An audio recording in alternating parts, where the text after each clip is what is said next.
Good afternoon, everybody. Welcome to the Dutchman's Wood Shack. It's Freaky Far Out Friday. Here, I'm going to start another bowl. What I have is a piece of walnut here, and I figure it's about 3 inches thick. Okay,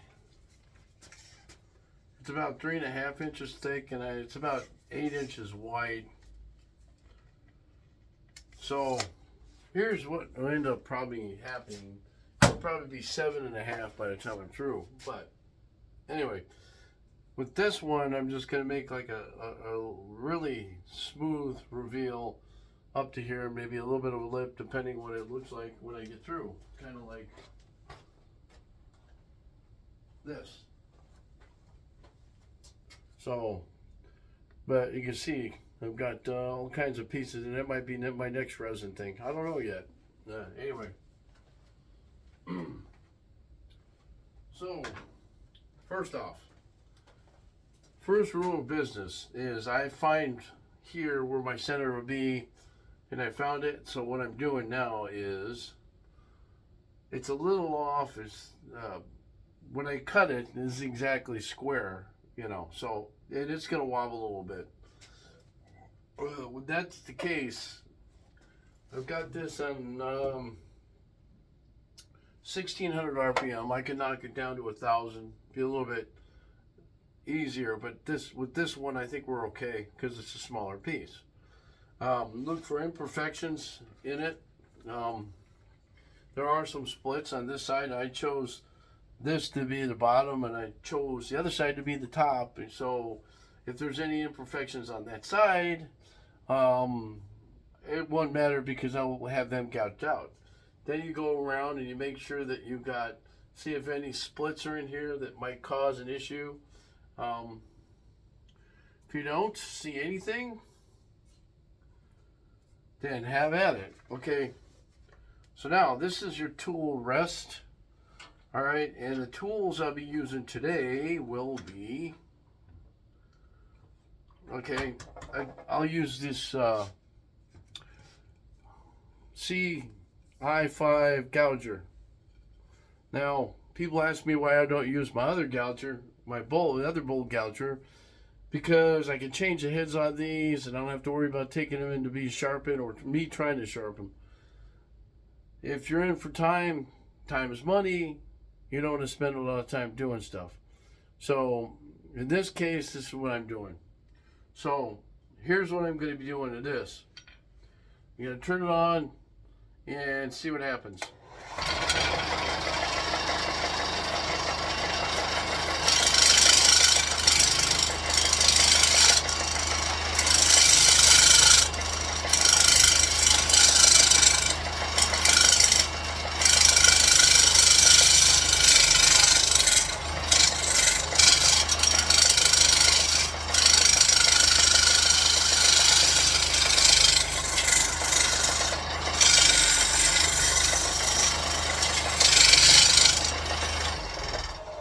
Everything's jumping, as you can see, everything's jumping around, right? So what my idea here is, right, a little soft, is to take a lot of this part off eventually. So I'm just trying to curve it a little bit, get the bottom smooth as I can. The next step is here, bring my fence out. Now, I have it a little bit of a ways away, and there's a reason being. See, this one here tells me maximum cutting distance or overlay, which gives you about 6 inches, right? About like that. So you don't ever want to go beyond this point here, so it's like this. But most of the time when I'm using this, I'm within about 1/2 inch to 3/4 inch away from my project that I'm working on. Now the other ones, the metal ones, they kind of work a little bit different than these, but this one I chose because it's a little bit easier for me to work.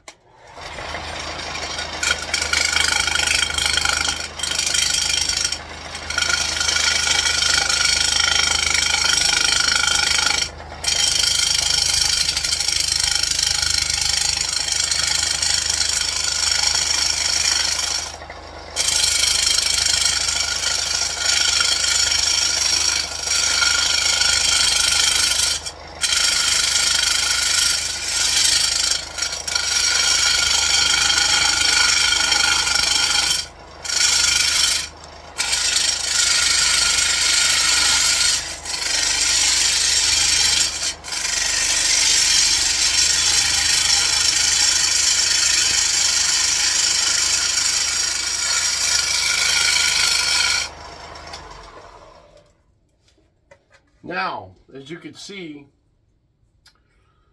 I'm getting there. There's some oddball stuff in here. But for me, the idea is to get this as about as cylindrical as I want. Now, this stuff here is the outer part of that bowl, of that piece of wood. And I'll show you the piece. This right here. Okay, lesson number 1 in wood. If you see this right here, the first inch of it, pretty much all the way around the diameter, is like this. It's punky. It's, in other words, it's kind of laid around long enough to where it's decaying itself from the outside in, right? The hardest part is this part in the middle, which is about 6.5, 7 inches wide. So that's what I'm going for. Now, if you wanted to make your project look rustic, you could try and leave some of this on here. The only problem is lots and lots of sanding, and it could pose a problem. It might not turn out the way you want it because there's a lot of divots. I call them divots, little potholes in here. And my experience is if you try to sand this on the lathe, it tends to be a kind of a problematic situation trying to get rid of all the divots. So you're almost better off trying to go down to the harder part if you can.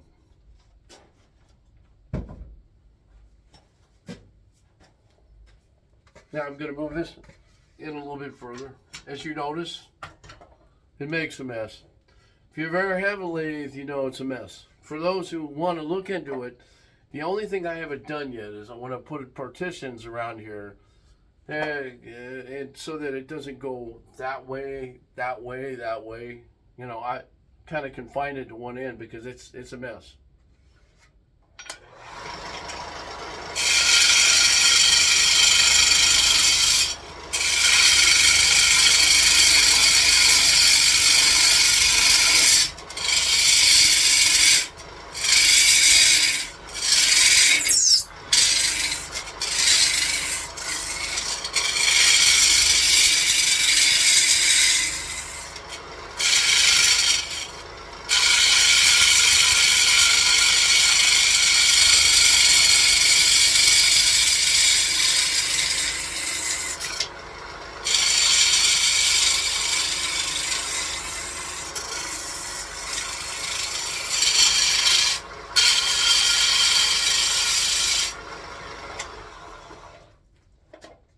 Now, you see this? It's not bad, right? So, what you can do, if you think you want to keep it like this, you can go and get some sanding paper and use it.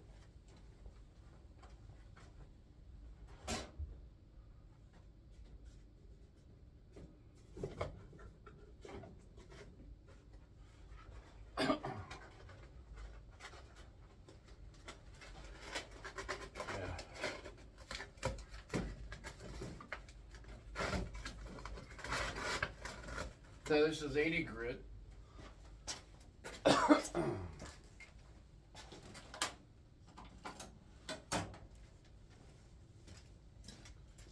And what I'll do here is,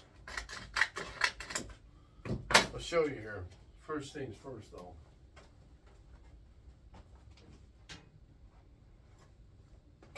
Okay, word of caution here on this part. When you're sanding, I would highly advise you to wear a mask.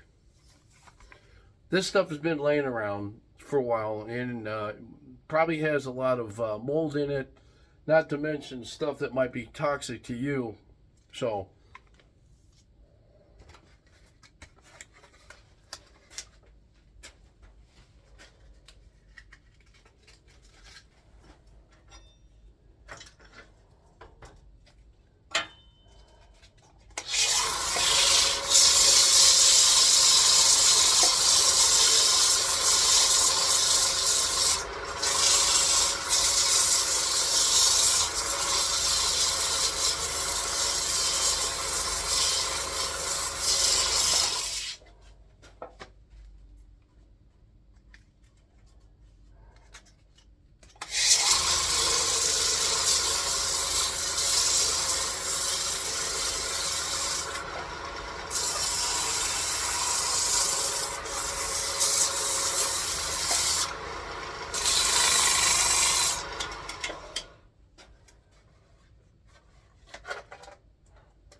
Okay, now what you need to look for is divots. Like I said before, you know, there's a little bit of a split here. There's the divots seem to be not as prevalent. Now, if you're afraid of doing divots and you're afraid of doing a lot of sanding, because I like this a little bit, it's got like the rustic look to it. But if you're afraid of this outside layer here, then just go into this layer and that'll be okay. Again, what I showed you earlier on that, there's the outside layer that always has like the first inch or so. Seems rotten now. So here's another one. I'll show you the other side. See? All right, so what you could do is put this back in, flip it around, right? Okay. Now, this is where you, first off, what I usually do is this.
Now you see what I did here, all right?